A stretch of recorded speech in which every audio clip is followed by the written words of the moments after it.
নমস্কার বন্ধুরা, Moumita dream kitchen and blog চ্যানেলে সবাইকে স্বাগত আর অনেক অনেক ভালোবাসা জানিয়ে আজকের ভিডিওটি শুরু করছি। আর আজকে হচ্ছে শ্রাবণ মাসের তৃতীয় সোমবার। তো তৃতীয় সোমবারে আমি পুজো করব আর বাবাকে আমি ভোগ নিবেদন করব। তাই নিজে হাতে পায়েস তৈরি করছি।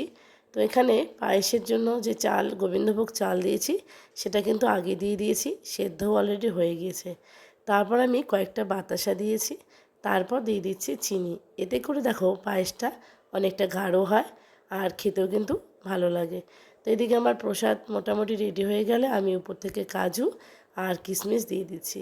আর এই যে দেখো, এটা হচ্ছে জাফরান বা কেসার। তো এইটা আমাকে আমার এক বান্ধবীর বর আর কি এনে দিয়েছে। তো একদম ও মানে কাশ্মীরে থাকে জন্যই একদম অরিজিনাল যে কেসারটা সেটা পায়েসের মধ্যে ছিটিয়ে দিলাম। তো এই দেখো ভোগ একদম রেডি হয়েছে। তো ঠাকুরের পরিষ্কার বাসনে আমি বাবার জন্য ভোগটা তুলে নিলাম আর উপর থেকে দিয়ে দিলাম কেসার। তো বন্ধুরা, শরীর খুব খারাপ। আর শরীর খারাপ হলেও মানে শরীর খারাপ বলতে জ্বরটা এখন নেই আমার, কিন্তু আমি হাঁটা চলা কাজকর্ম সবই করতে পারি। কিন্তু আমার সর্দি, মাথা যন্ত্রণা, গলা ব্যথা এগুলো এখনও ঠিকঠাক হয়নি। কিন্তু ভিডিও করেছি, ভয়েস তো আমাকে দিতেই হবে। তো তার জন্যই কিন্তু ভয়েসটা আমি এরকমই যাচ্ছে। তো তোমরা কিছু মনে করো না। তো ভিডিওটা তোমরা দেখো, আশা করি আমার আজকের ভিডিওটা তোমাদের ভালো লাগবে।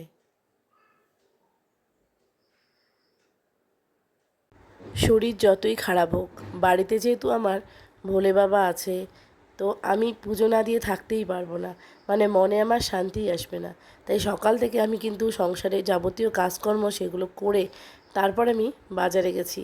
মানে ঠাকুরের জন্য সন্দেশ, ফল, যা যা দরকার, দুধ, মানে সব কিছুই আমি বাজার থেকে নিয়ে এসেছি।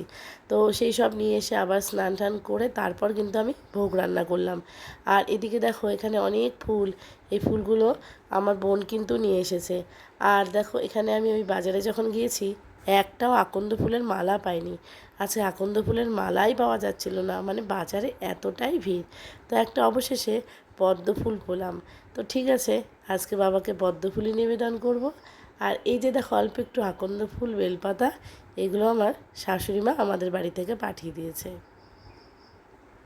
তো প্রথমেই ঠাকুর ঘরে এসে সমস্ত কিছু গুছিয়ে নিলাম আর প্রদীপটা ধরিয়ে নিলাম। তো ভাবলাম পঞ্চপ্রদীপটা একটু পরেই ধরাই। তারপর এখানে ধূপকাঠি ধরিয়ে নিয়েছি। তো ঠাকুর ঘরের প্রথম কাজ হচ্ছে গঙ্গা জল ছিটানো, নিজেকে শুদ্ধ হওয়া, তারপর প্রদীপ ধরানো, তারপর ধূপকাঠি ধরানো। আর এখানে বাবাকে বসাবার জন্য এই জায়গাটা একটু চন্দনের ছিটা দিয়ে, ফুলের পাপড়ি দিয়ে এই জায়গাটা সাজিয়ে নিলাম। এবার সিংহাসন থেকে বাবাকে নামিয়ে নিয়েছি, বাবাকে অভিষেক করাবো। আমি প্রথমেই চন্দন লাগাই, তারপর ধুয়ে দিলাম। তারপর একে একে আমি এখানে মধু দিয়ে নিচ্ছি, তারপর আমি ঘি দিয়ে নিলাম। তো তারপর কিন্তু আবার আমি দুধ দিয়ে ভালো করে ধুয়ে, জল দিয়ে ধুয়ে তারপর আমি বাবাকে পরিষ্কার একটা কাঁসার থালার উপর বসিয়ে দিলাম। তো নিচে একটা বেলপাতা দিয়েছি চন্দন লাগিয়ে। তো তারপর এখানে বাবাকে বেলপাতা নিবেদন করছি, তারপর আকন্দ ফুল। তো একে একে সব কিছু আমি নিবেদন করলাম।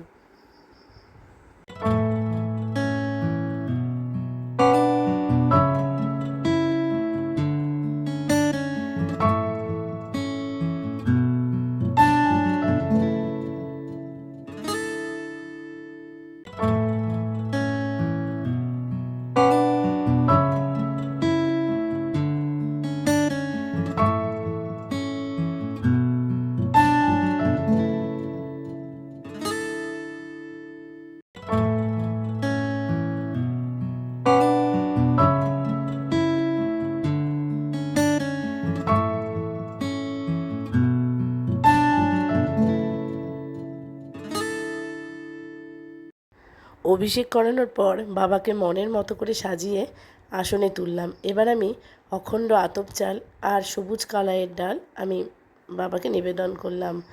তো আর আমি আমার সামর্থ্য মতো যে ভোগ তৈরি করেছি সেটা 5 ফল আর সন্দেশ আর বাতাসা বাবাকে নিবেদন করলাম। আর এদিকে দেখো, ঘিয়ের প্রদীপ ধরিয়ে দিয়েছি। তো এখন আমি বাবাকে ওং নমঃ শিবায়, ওং নমঃ শিবায়, ওং নমঃ শিবায় বলে বাবার মাথায় দুধ জল নিবেদন করলাম। একে একে প্রদীপ, ধূপকাঠি সব কিছু দিয়ে বরণ করে নিলাম। আর এদিকে আমার আসনে অন্যান্য যে ঠাকুর আছে তো সবাইকেই আমি প্রসাদ নিবেদন করেছি, বরণ করে নিয়েছি। সবশেষে পঞ্চপ্রদীপ ঘুরিয়ে ঠাকুরকে আবারও বরণ করে নিলাম। তো বন্ধুরা, এইভাবে আমি আমার আজকের পুজো সমাপ্ত করলাম।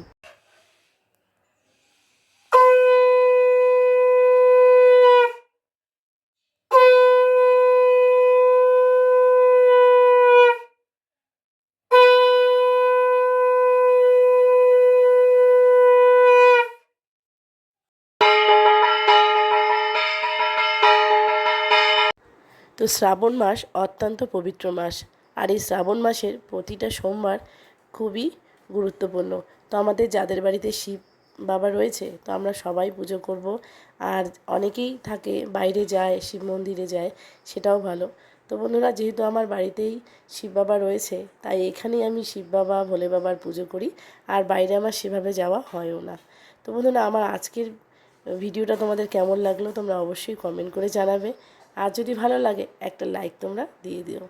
তো সবশেষে আমি ধূপধুনো দিয়ে দিয়েছি, আর এখানে দিয়ে দিয়েছি কর্পূর।